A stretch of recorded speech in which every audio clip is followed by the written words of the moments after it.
चलिए बच्चा next part में मिलते हैं। तो नेक्स्ट पार्ट है हमारा एंजाइम। एंजाइम कैसे काम करता है समझो। एंजाइम जैसा कि मैं आपको बताया कि आज के समय में ऑलमोस्ट 900 रेस्ट्रिक्शन एंजाइम है ना, जो ऑलमोस्ट 230 स्ट्रेन्स ऑफ बैक्टीरिया से मिला है, और सब का सब एक खास सीक्वेंस को पहचान के कट करता है। जैसा कि अभी हम अपना एक दिखाए भी थे ना प्लाज्मिड, कि देखो ये प्लाज्मिड में जो नाम लिखा है वो सब रेस्ट्रिक्शन साइट है, हर एंजाइम का अपना रेस्ट्रिक्शन साइट उसी तरीके से। अच्छा, एंजाइम का जो नाम, जैसे मान लो ये नाम है इको R1, इसमें 4 पार्ट है, पहला ई, दूसरा को,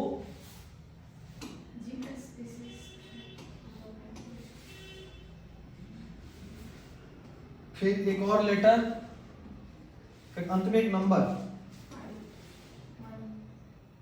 मिला। चारों का मतलब है सबसे पहला जीनस को बताता है। जीनस यानी जिस बैक्टीरिया से वो एंजाइम आइसोलेट करा गया है वो किस जीनस का बैक्टीरिया है। दूसरा उसका स्पीशीज बताता है, जैसे इको कोलाइज स्पीशीज, ई रिसर्सिया जीनस। तीसरा जो आ रही है स्ट्रेन बताता है, किस स्ट्रेन, बैक्टीरिया में स्ट्रेन भी होता है, पॉजिटिव और नेगेटिव स्ट्रेन नहीं वैसे नहीं, वो तो ग्राम पॉजिटिव टाइप है, ग्राम नेगेटिव टाइप है, ये स्ट्रेन है। स्ट्रेन जैसे बोलते हैं ना जीनस स्पीशीज और सब स्पीशीज टाइप का चीज है, टाइप का, सब स्पीशीज नहीं उस तरह का है। और ये जो नंबर है 1 2 3 4, जैसे ये बताता है ऑर्डर ऑफ आइसोलेशन, कब आइसोलेट करा गया।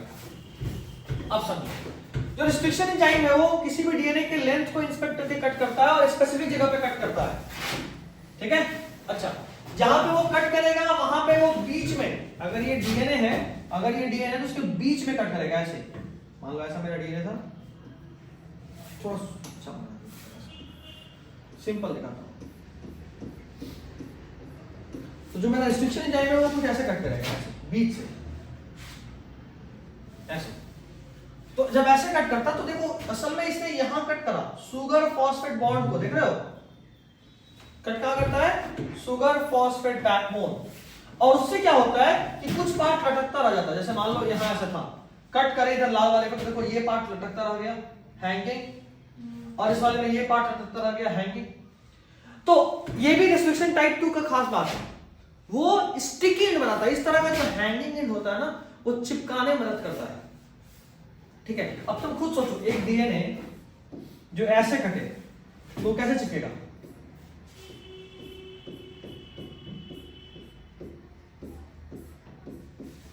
सिर्फ यहां से चिपका सकते हैं उसको, जबकि अगर ऐसे कट रहा है तो देखो यहां भी चिपकेगा और यहां भी चिपकेगा, है ना। तो ज्यादा बढ़िया कौन चिपकेगा, जिसमें हैंगिंग या स्टिकी एंड हो। और जो डीएनए ऐसे कटता है इसको बोलते हैं, जो एंजाइम ऐसे काटता है डीएनए को, इसको बोलते हैं ब्लंट एंड। क्या बोलते हैं, तो स्टिकी एंड और ब्लंट एंड। बायोटेक में अपन स्टिकी एंड वाले रिस्ट्रिक्शन एंजाइम को कट कर यूज करते हैं, बायोटेक में अपन सिर्फ उसी रिस्ट्रिक्शन एंजाइम को यूज करते हैं जो काट करके स्टिकी एंड बनाता हो, क्योंकि वही चिपक सकता है, अलग अलग तरह के डीएनए को चिपकाया जा सकता है, ठीक। देख लो डिसोवराइजिंग stage are called sticky ends, ठीक है। अब सुनो, इस स्टिकी एंड का एक फायदा है, और स्टिकी एंड बनाने के लिए हम एक काम करते हैं कि जिस भी दो चीज को जोड़ना हो, दोनों चीज को सेम रिस्ट्रिक्शन एंजाइम से कट करते हैं, ठीक है। दोनों चीज को सेम रिस्ट्रिक्शन एंजाइम से, जैसे मान लो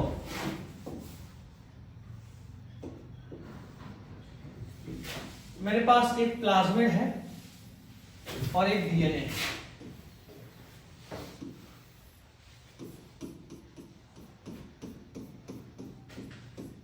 ऐसा, ठीक है। हम क्या चाहते हैं, हम चाहते हैं कि इस प्लाज्मिड में इतने जगह पे काट के हटाएं इस वाले पोर्शन को, और ये मेरा डिजायर्ड जीन है, इसको यहां लगा देंगे, ठीक। तो सबसे पहले हमको क्या करना पड़ेगा, हम सेम रिस्ट्रिक्शन एंजाइम से इसको भी काटेंगे, इसको भी काटेंगे, ताकि दो निकल जाए। अब बोलो नहीं सर, हम चाहते हैं ना कि इसको अलग रिस्ट्रिक्शन एंजाइम से काटें, इसको अलग रिस्ट्रिक्शन एंजाइम से काटें। कट तो दोनों ही कैसे जाएगा, फिर जोड़ना ही तो है। लेकिन सिर्फ कटना काफी नहीं है। मान लो यहां पे कट ऐसे लगा, ऐसे ऐसे करके काटा, और यहां पे कट ऐसे लग गया ऐसे, तो तुमको क्या लगता है, एक पोर्शन ऐसा हो और एक पोर्शन ऐसा हो तो जुड़ेगा सही से, ये तो खाली ना जाएगा। अगर इस तरह का कोई कट है डीएनए का उसमें जोड़ना है तो हमको ऐसा डीएनए काटना पड़ेगा, तभी दोनों जुड़ जाएगा। तो सेम तरीके से काटते हैं ताकि ओरिएंटेशन भी सेम हो, ठीक है। सेम रिस्ट्रिक्शन एंजाइम यूज करना पड़ता है उसके लिए। तो आपका जो डोनर डीएनए है और जो होस्ट है जहां आपको जोड़ना है, दोनों को अपन सेम रिस्ट्रिक्शन एंजाइम से कट करते हैं, ठीक है। ठीक, अब देखो, अब हमने डीएनए को काट के निकाल भी लिया, अब हमको उसको जोड़ना है ना। मेरा मेजर एम क्या है कि हमने जो डीएनए काट के निकाला है उसको जोड़े। जोड़ने के लिए अपन जिस एंजाइम यूज करते हैं उसका नाम है Ligase. लाइगेज। लाइगेज डीएनए के कट पोर्शन को जोड़ता है। लाइगेज डीएनए के कट पोर्शन को जोड़ता है। कैसे देखते हैं। लाइगेज क्या कर रहा होता है कि नॉर्मल जैसे मैंने कहा, ये हाइड्रोजन बॉन्ड बनाता है और जो उसका स्टिकीनेस है उसको यूज करके जोड़ता है, इसीलिए डीएनए को अपन डीएनए लाइगेज बोलते हैं। और ध्यान रखना, इसको मॉलिक्यूलर Glue. ग्लू बोलते हैं। मॉलिक्यूलर सीजर रिस्ट्रिक्शन एंजाइम था, है ना। और ये सिर्फ और सिर्फ इसको जोड़ता है Sticky ends को. स्टिकिंग। सबसे पहला जो रिस्ट्रिक्शन एंजाइम था उसका नाम था, जो फर्स्ट डिस्कवर्ड था, वो क्या था? Hint2. देखो,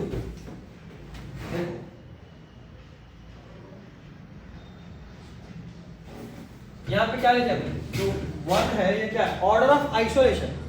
तो Hind2 कायदे से 2 है तो उसको तो दूसरा होना चाहिए, लेकिन बेटा वो दूसरा वैसा एंजाइम है जो आइसोलेट करा गया था। फर्स्ट डिस्कवर्ड एंजाइम Hind2 था, ठीक है। उसका नाम Hind2 इसलिए पड़ा क्योंकि डिस्कवर तो पहले हो गया था लेकिन आइसोलेट बाद में हुआ, इसलिए क्या था वो Hind2 कहा है, ठीक है। अगर Hind1 होता तो Haemophilus influenza, H for Haemophilus, IN for influenza, ठीक है, D स्ट्रेन है। और Hind1 हीमोफिलस इन्फ्लुएंजा से मिलने वाला, आइसोलेट करा जाने वाला पहला एंजाइम।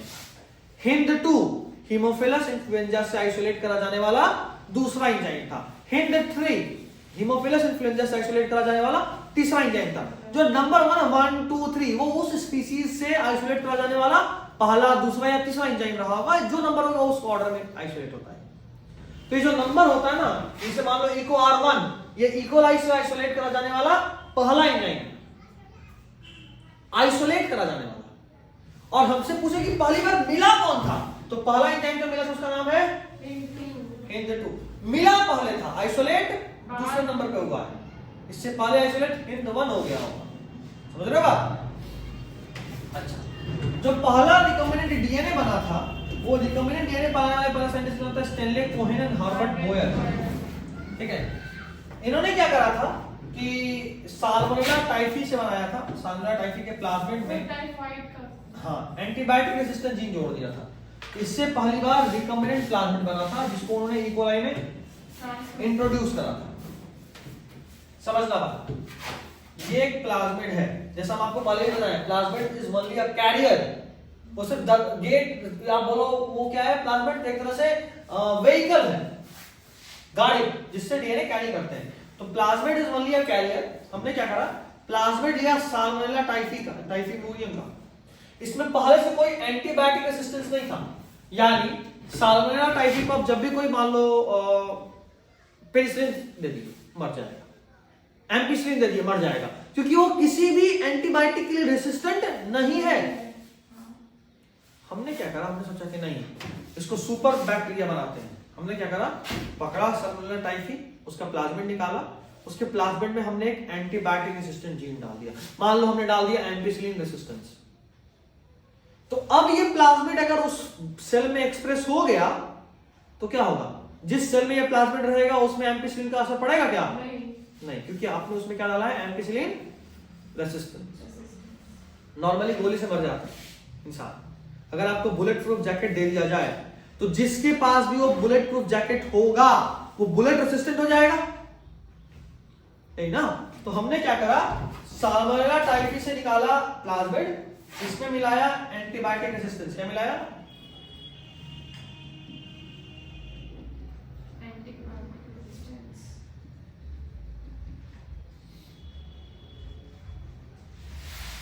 इसमें मिलाया एंटीबायोटिक रेसिस्टेंस और एंटीबायोटिक रेसिस्टेंस मिला लेने के बाद अब ये जो प्लाज्मिड बन गया ये रिकम्बिनेंट बन गया। अब इस प्लाज्मिड को क्या बोलेंगे, जब मिल गया तो उसको क्या बोलेंगे, रिकम्बिनेंट प्लाज्मिड। क्यों बोले रिकम्बिनेंट प्लाज्मिड, क्योंकि इसके अंदर दो अलग अलग सोर्स से डीएनए आया हुआ है। एक तो इसका अपना प्लाज्मिड और दूसरा जो एंटीबायोटिक रेसिस्टेंट जीन लाया वो कहीं और से आया है। तो दो अलग अलग सोर्स है, इसको क्या बोल दिए, रिकम्बिनेंट। अब ये रिकम्बिनेंट प्लाज्मिड आप बोल लो एंटीबायोटिक प्रूफ हो गया, जिसके पास भी जाएगा उसमें उस एंटीबायोटिक का असर होगा नहीं। उसके बाद हमने क्या करा, ये जो रिकम्बिनेंट प्लाज्मिड था इसको डाल दिया इकोलाई में, और अगर ये इकोलाई में एक्सप्रेस हो गया तो ये इकोलाई रेसिस्टेंट हो जाएगा। क्या हो जाएगा, रेसिस्टेंट।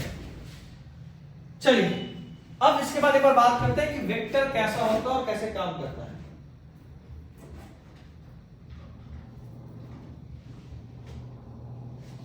क्लोनिंग वेक्टर, जैसा आपको बताया vectors are just the vehicle, ये सिर्फ वो जरिया है, वो रास्ता है जिससे कि हम लोग डीएनए को एक जगह से दूसरी जगह पे ट्रांसफर करते हैं, सिर्फ वो एक जरिया है। अब इससे क्या होता है कि आज के समय में हम लोग वेक्टर्स को इस तरह से जेनेटिकली इंजीनियर कर दिए हैं ताकि easy linking of foreign DNA हो जाए। ठीक है, किसी भी वेक्टर में 3-4 होना बड़ा जरूरी है। पहला, एक origin of replication. Origin of replication यानी ओरिजिन ऑफ रेप्लिकेशन वो जगह है ओरी जहां से उसका रेप्लिकेशन स्टार्ट होता है। अगर किसी डीएनए में ओरी नहीं होगा तो वो रेप्लिकेट नहीं कर सकता। तो हमने एक बार पढ़ा भी था ना स्टार्टिंग में कि प्लाज्मिड को या किसी भी डीएनए को जब हम कहीं पहुंचा रहे हैं तो हमारा 2-3 एम है। पहला कि वो उस ऑर्गेनिज्म के अंदर मेंटेन रहे और उसके बच्चों में भी ट्रांसफर हो। तो भाई साहब अगर किसी जीन को या किसी डीएनए को उसके बाद के जनरेशन में डॉटर्स में पहुंचाना तो पहले रेप्लिकेट तो करवाना पड़ेगा ना। मान लो एक सेल था, एक सेल से 2 सेल बनने वाला है, तो एक सेल से 2 सेल बना तो पहले डीएनए भी तो डबल होगा, तभी तो दोनों बच्चों में जाएगा डीएनए। और डीएनए डबल होने के लिए इस वाले पार्ट को भी डबल होना पड़ेगा। इसके लिए जरूरी है कि उसमें ओरी साइट हो। ओरी इज ओरिजिन ऑफ रेप्लिकेशन। अगर ये रहेगा तो ही वो रेप्लिकेट करेगा।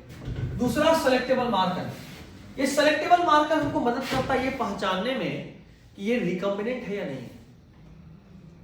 जैसे मान लो अब लाखों की भीड़ में हम कैसे पहचानेंगे किसके पास बुलेट प्रूफ जैकेट है। काम करते सब पे गोली चला देते हैं, जो बच गया उसके पास जैकेट था। ये कुछ वैसा ही चीज है। इसमें तो सब मर जाएगा ना भाई। इससे बढ़िया एक पहचान कर दें कि जिसके पास भी बुलेट प्रूफ जैकेट हो उसको काला कोट बना दे तो पहचान लेंगे ना। जो काला कोट वाला, अच्छा हाँ इसी के पास है, सोच रहे हो, उसको बोलते हैं सेलेक्टेबल मार्कर। एक ऐसा चीज, एक ऐसा स्पेसिफिक चीज जिससे कि हम सेलेक्ट कर पाए कि हाँ ये चीज रिकम्बिनेंट है। और तीसरा, उसके पास क्लोनिंग या रेस्ट्रिक्शन साइट होना चाहिए। भाई साहब अभी तो हमने वेक्टर है ना, ये वेक्टर था जो रेप्लिकेट कर सकता था, वेक्टर था जो कहीं पहुंचे तो हम पहचान पाए। लेकिन भाई साहब ये दोनों तो तब काम आएगा ना जब वो मेरे जीन को कैरी करे।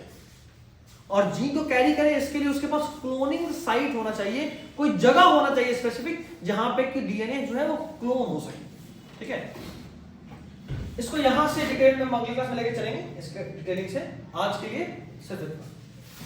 ठीक है।